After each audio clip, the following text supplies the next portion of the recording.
What's up, my brothers? What's the deal? This is your boy K Solo. What's up? Yes, sir. Listen, guys. I gotta keep it real. You know I gotta keep it real. I have not done no videos live, man, because being honest with you guys, I'm like, if I don't got everything the way it's supposed to be, I don't do nothing at all, man. A lot of you guys already know that my table's fucked up. I gotta get a new one.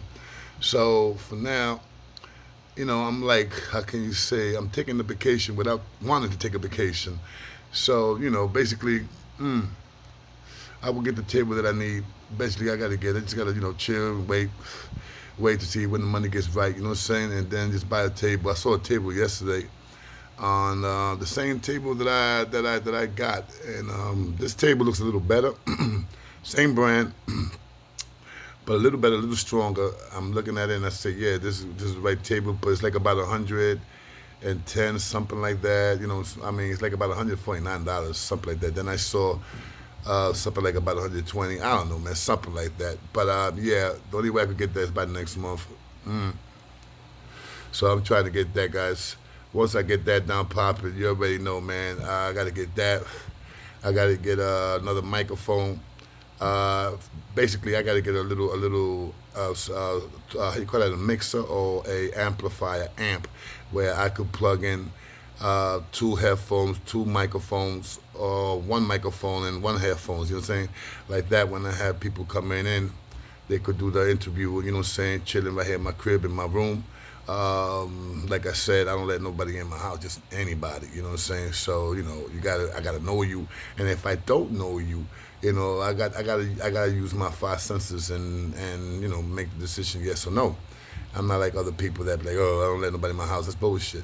You know what I'm saying? So, I mean, come on now. You know what I'm saying? You ain't gonna let a friend in your house, somebody that you know for years, bro. If that's the case, you fucked up. There's a lot of non-trust with you. So anyway, like I was saying, I was thinking about bringing this story out, man, and the story is about nothing but the motherfucking legends from New York City. Legends. I'm talking about some of the biggest drug dealers out there in the Bronx and Brooklyn, Queens. I mean, the whole New York, plain and simple. A lot of you guys must have heard a lot of people that I'm gonna talk about right now, some names and stuff like that. Some people I know, some people I don't know. Some people I know them because they know somebody that I know. Like for example, Chicky, they call him Chicky Tuna. This kid was no question. This is the only dude in the Bronx, fuck around, probably the whole New York, that was selling his bags at $12 fucking. At $12, and people was paying that. That was the tuna. A lot of people out there that done heroin from back in the days know, and I'm pretty sure you guys heard of the tuna. Like I said, Cheeky, that was Cheeky's. Cheeky was doing his thing. I don't know Cheeky. I never met Cheeky, but I heard of Cheeky, people that knew him, and stories that I heard about upstate. When this nigga Caballo from the Canitarios, he tried to stalk Cheeky. This is something that was told to me by a ranch hunter that was there when Caballo got plucked. You feel me? Caballo, the head Trinitario, the head bro. May he rest in peace. I met that brother. I met him. He was a good dude. I met him in C95. Oh God, what house was that? Fuck, I forgot the house that I met him in. I was not in that house. I was working as the mess hall. I was working in the mess hall, and and when you work in the mess hall, you get to see everybody. So yeah, that was Calderon, and like I said about Chicky, stories about Chicky, man. That dude used to bust his gun out in the streets. I'm talking about bust his fucking guns. Now I cannot tell you anything about Cheeky because there's certain things that I know, certain things I don't know, and certain things that people told me. One of the stories about Cheeky that I find that shit incredible, and I heard about it from two or three people, not just from one, two or three people. This story that I'm about to tell you guys about Chicky Tuna. That's his name, Chicky Tuna. Like I said, they call him Chicky. Obviously, they call him Chicky Tuna because he had that dope tuna. That was his shit. That was his brand. And that's what made that man money. He made hundreds of thousands of dollars with that tuna. You feel me? So, yeah, man, Cheeky was a gunslinger. Like I said, one of the stories that I heard about Cheeky, man, and like I said, two or three other people confirmed this, and that I asked them questions, and they confirmed it the same way that I'm about to drop it to you guys.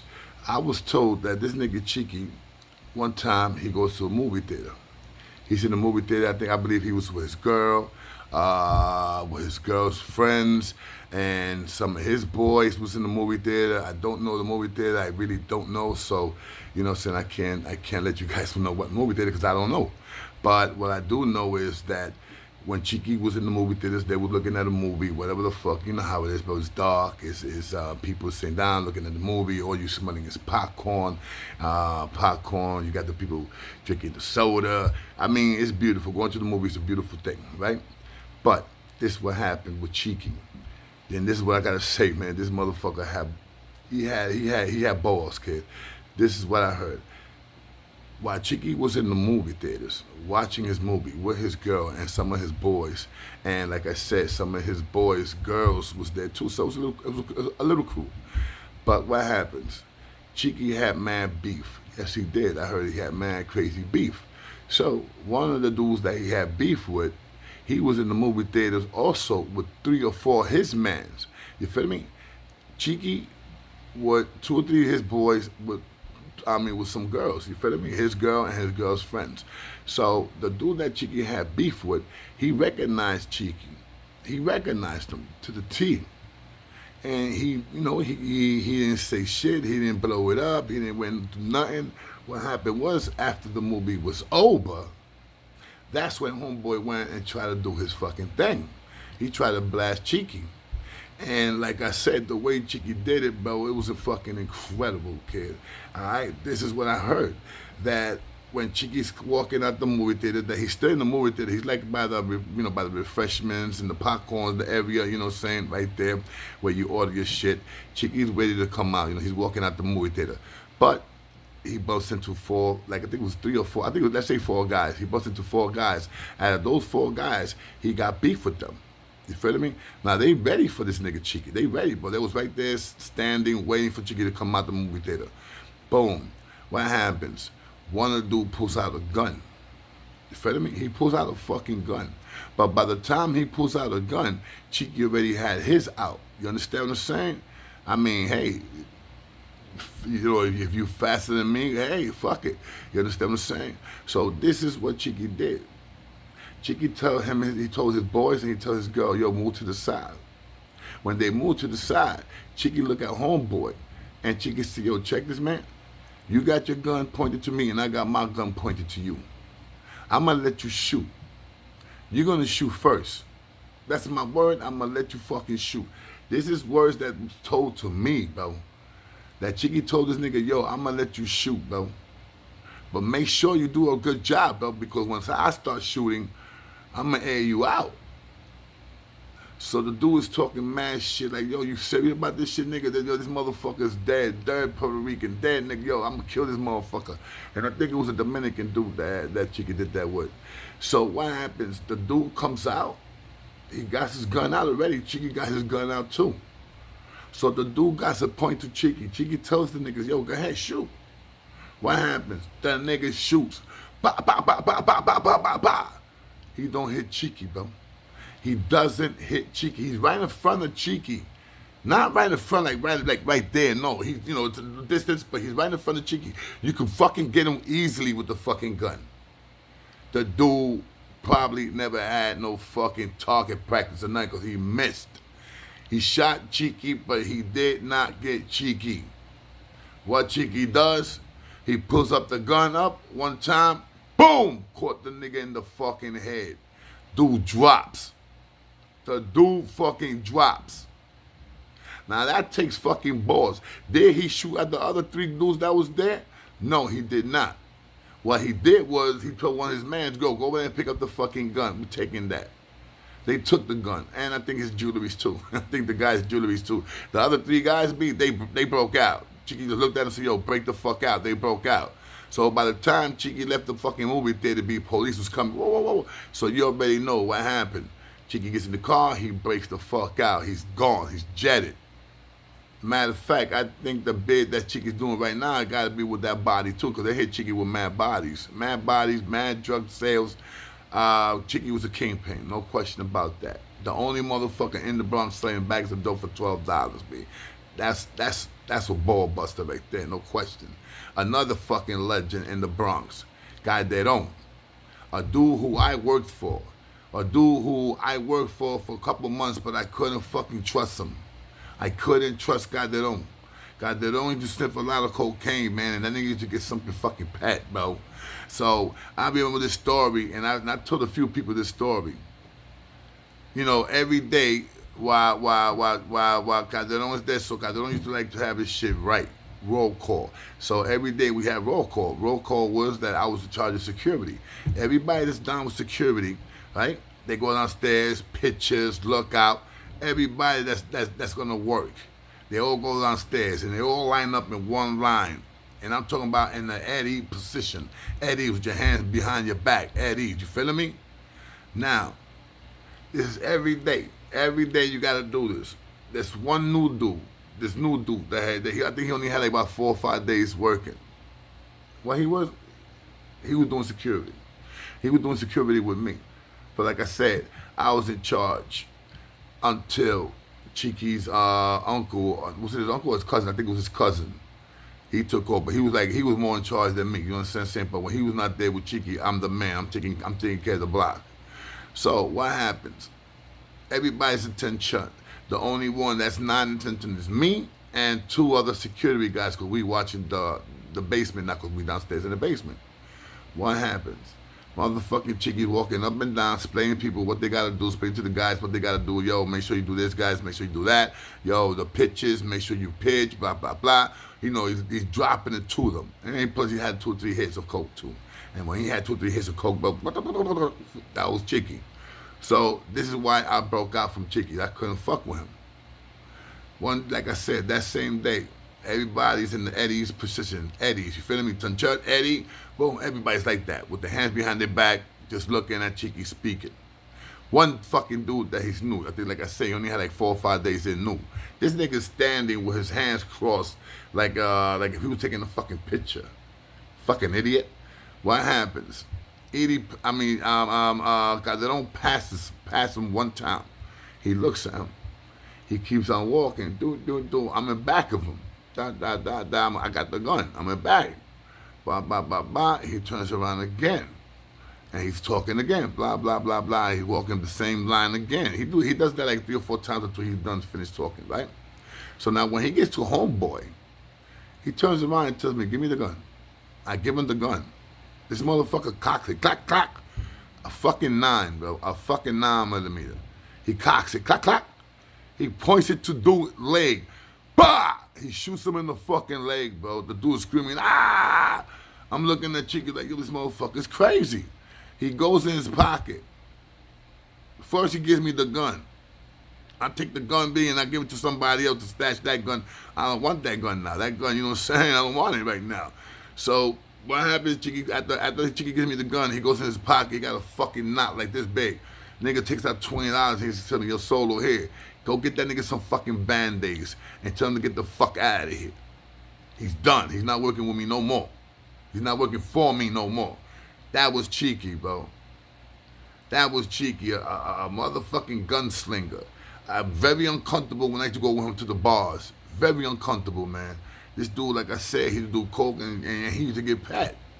I remember one time he wanted me to get high with him. I was drinking and shit. I was drinking some beer and shit like that. Not even beer, tequila. And he wanted me to sip some coke, and I refused. Because I had to watch this dude, and I had to be comfortable with this, because I see how this dude was, and I couldn't trust this dude. And if I was doing some cocaine with him, forget about it. We both going to be pet, and we're going to be like looking at each other's back, like, you going to shoot me, or I'm going to shoot you. I mean, I couldn't live like that. You understand what I'm saying, guys? So I had to leave, especially when I saw that, when he shot that dude in the leg and talking about, yo, go get that nigga some Band-Aids. That, you know what that told me? That told me that I cannot die for this dude. He would not appreciate that. He would not appreciate a man getting shot for him, like somebody I know. You understand what I'm saying? And look what happened. The guy that got caught going to his parole office. His own fucking cousin or uncle or brother or whatever just set him up. That's fucked up. They shot him, shot his sister, and shot his moms. One day I'm going to speak a little bit more about that story. Okay? That was Chicky. A fucking legend. Chicky. Fucking Calderon. Another one. Who? Flex. 183rd. Bucky's brother. Flex became a millionaire. God bless you, Flex. Became a millionaire. The dude used to look out. I'm talking about any worker of his, any guy that was working for him looked out. He looked out to the T. For me, when I started fucking, I know Flex when we was kids. I used to box with Felipe, and he used to box with Koyaki, Bucky, and all them. And that's how I met Flex. And plus I was living in the block. But I never worked for Flex. I never started working for Flex. Flex was not deal with the drugs like that until the late 80s. They started doing it. And what he did was he was doing a gold mine. Flex took over the block. Whoever the dude that had the cocaine spot there, he took over. That's another story. That I'm gonna drop that story about my man Pancho.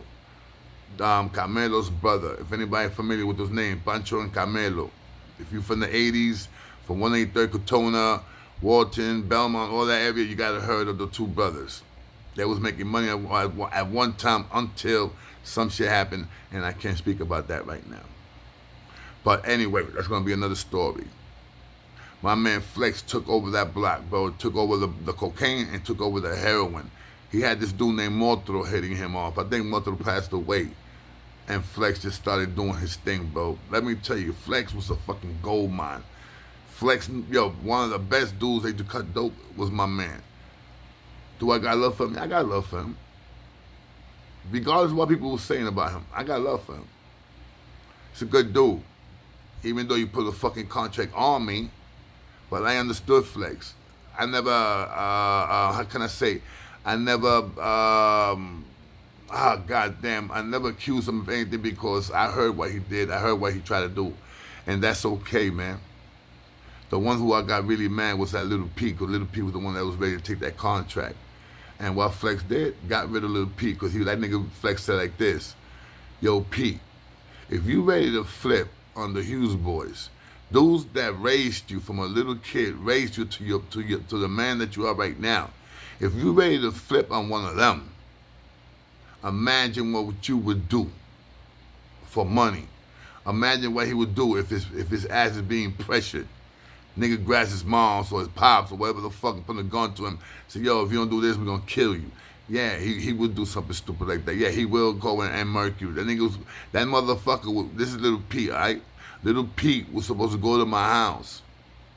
That motherfucker was supposed to go to my house, out of nowhere, come to my house, ask me, yo, what's up, June? I was here around the area. Let's go smoke a blunt. And I would have been like, yeah, let's go smoke a blunt. Boom, in the hallway. And that nigga was supposed to murk me right there in my fucking hallway where I fucking live at with my moms.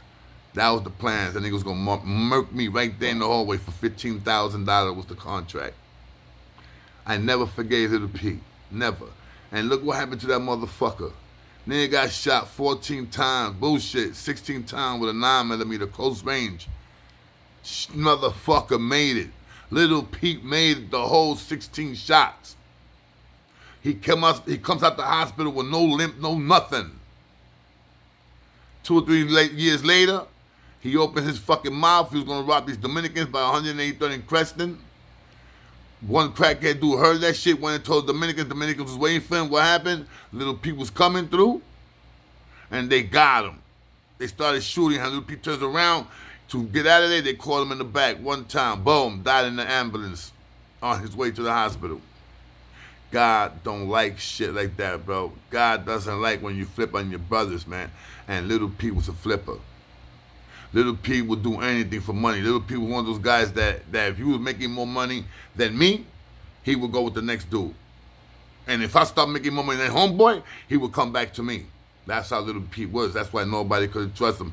Not Sanford, not Flex, not me, and a lot of the Hughes boys and other people didn't trust him. But Flex is one of the motherfucking legends out there, no question. Xander Sanford, a brother who used to smoke crack, big time crackhead, stopped. He fucking stopped smoking crack. And what happened? Motherfucker became a drug lord, bro. He had the Hughes Avenue locked down with the yellow tops. Yellow top, bro. Even while he was in jail, he was still doing his thing. He did a fucking bid. A bid like about 5-6 years. Came home, still had his spot. Did 2-3 parole violations. Came home and still had his spot. His last parole violation, I was with him chilling, C-74. We met each other in C-95. Me and Sanford never talked. We never talked. Sanford and me never talked. We started talking because we had beef with each other. We had enemy because he had war with the Hughes boys and we had war with him. Until one day when we met each other in jail, that he came to me and said, "Yo, you Junebug, man." I looked at him and I said, "Yeah, who the fuck is you?" I was like, "Yo, I'm Sanford." So once I heard Sanford, I was like, "Oh shit, okay, what's up?" We started kicking. We became boys, man. Boys, bro. Chilling in C-74, took over state, the two of us. He went up first. Last thing he told me, he said, "Yo, when you come home from doing that 5 flat, come see me." Bro, I made the parole board. I had 2 months left to go to the street, a month to go to the street, bro, and he got murked. He got fucking killed in a funeral. In a fucking funeral. He went to see his boy. When he comes out, he's wearing a blunt, and the nigga rolled up with a gun and started murking, spraying the whole fucking funeral. They caught him. He died.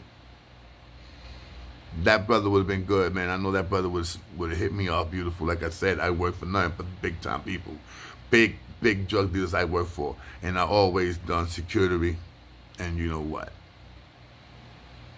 Sanford, Flex, Chicky Tuna, got that on. Another one who I can't not fucking forget. Ice. Another dude that was making crazy money. This dude named Ice. From 183rd and from 183rd and Creston, Ice. Fucking Eddie D.A.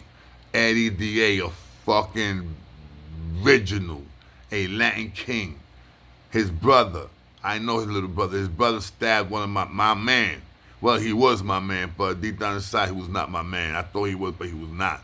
I had to lace this nigga, B. Yeah, I gave this nigga $150. You feeling me? So this nigga got stabbed up by Eddie D.A.'s brother. And Eddie D.A. was a real fucking trooper. Eddie D.A. had mad niggas on the lockdown. There was this spot right there on Anthony in Tremont. They had the 25, the 25 caliber. Yo, let me tell you, I used to buy 10 bundles of that shit. And I used to take it to motherfucking Manhattan and cut it down. I used to make 2 bags out of 1. So I was making fucking $2,000 extra. You feeling me? With that fucking 25. What happened? Eddie D.A. goes over there like he always used to do.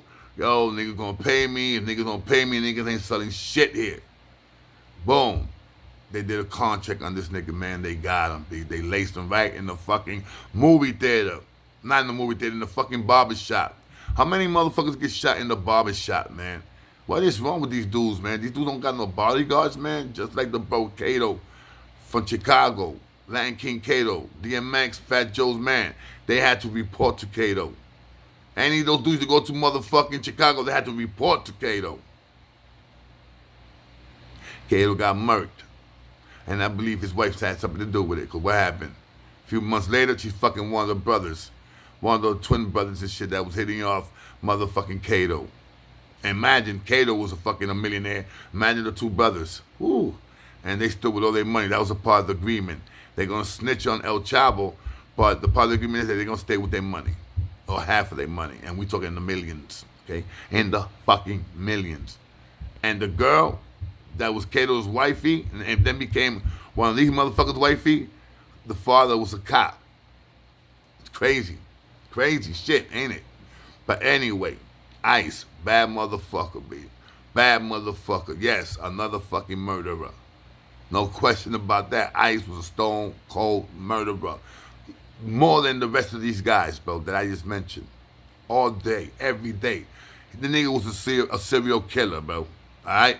He was a fucking serial killer. Because I know the nigga got like 7, 8 bodies in him. Where he's at now? Dead. They got him. They fucking caught that nigga in the house, shot him, his wife, and I think his brother's wife, and two little kids. They all got murdered, bro. All of them. Ice was a good motherfucker too. I worked for him. Again, security.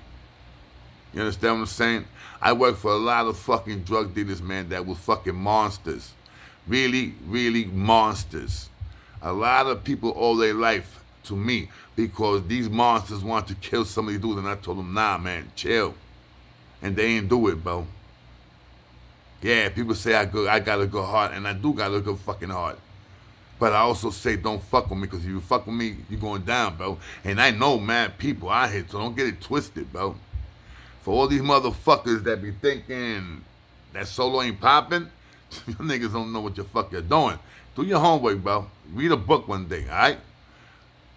So who else we talking about now? I'm pretty sure you guys heard of Alpo, another mass murderer, but snitcher. And a lot of them snitched.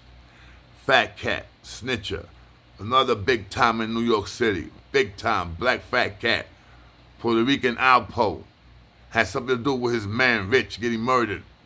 Fucking Alpo send that hit, bro. Alpo killed him. You know he didn't squeeze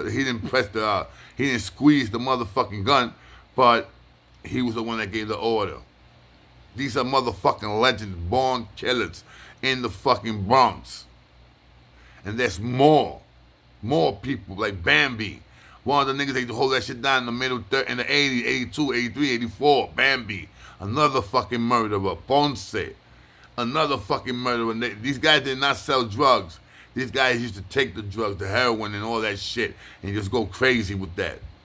Contract killers, bro. Afro. Bambi. Canibo. Choco. Sammy. These are all fucking Puerto Rican dudes that used to get hot, but they motherfuckers had a heart, and they will murk you in a second. There's stories about these guys, and I know a few of them. One of them shot my brother Peter in the leg. And what happened, him and Peter became fucking best friends, bro. Ain't that a bitch? I don't think I'll become best friend with somebody that shoots me, bro. I don't think so. I would have to shoot him back in the leg. Then we gonna call it even. You feel me? So these are motherfucking guys. What you hearing right now, guys, these are the fucking cold murderers out there from the 80s and 90s. And I'm pretty sure there's a lot more. I'm pretty sure there's many more that I can't remember. One, oh yeah, wait a minute, Chili Willy. My brother Tito. Boys used to bust their gun. Never killed nobody. They didn't have to because they had too much power. God bless you, two guys, bro. Two brothers, Chili Willy and my man Cheeto, my ex-brother-in-law. Still love that nigga like my brother-in-law. Fuck that. You know what I'm saying? He had a son with my sister. And I love that boy, man. I love that boy. He died. Little Tito died 2 weeks to his fucking 21st birthday, man. I went through it, man. That kid, everybody used to say that was my son. I used to take him all over. He used to play around like me, snap on people, just snap on people that he don't even fucking know. That was my boy. Guys, this is a quick video just to let you guys know. True murderers, true gangsters from the Bronx. Legends from the Bronx. Alright? There's your boy K Solo. Rikers Island Stories. AKA Let's Talk About It. Alright? K Solo. Hit that like. Subscribe, man. I need some subscribers, man. I need to go to 700. Please, guys, take me to 700, alright? And one more thing, don't be scared of that Cashapp, man. Especially now. I need to fix my table, guys, man. Look at this. I showed you guys what I just bought. I just spent $200 on that. If I would have known, man, I would have bought the table first, man. But the table wasn't fucking up on me. I thought it was alright, man. And it was not, man. I ordered that stuff first. And the next day, this shit happened. Anyway, what can I say, man? This is your boy K Solo. Remember, hit that like, hit that subscribe, hit that Cash App. Don't be afraid, man. Hit that donation. Sometimes I still need donations, guys. Even though, you know, I got my little studio, but right now, look, man, I need a table. I need a nice table. I'm not asking for no $400, $300, man. I'm just asking for anybody out there who could throw 10, 20, 30, 40, you know, like that could get my table, man. And I'll guarantee you, once I get my table, the guys that hit me off, your guys' names will be popping, all right? And eventually, I will get everybody that hit me off, that will hit me off on for my table. I'll send you guys a shirt. I'm serious. Any shirt you guys want, all right? From the K Solo collection. All right, guys. Love you like a motherfucking fat kid loves cake. Okay? Love you like a crackhead loves the stem. Love you like a dope fiend loves that needle. Love you guys, alright? Holla. Even the haters. I love you too, haters. Believe it or not. I fucking love you, motherfuckers. And once in the blue moon, haters, donate. Donate $1. Fuck it. Alright? This is your boy K Solo. God bless you all. One.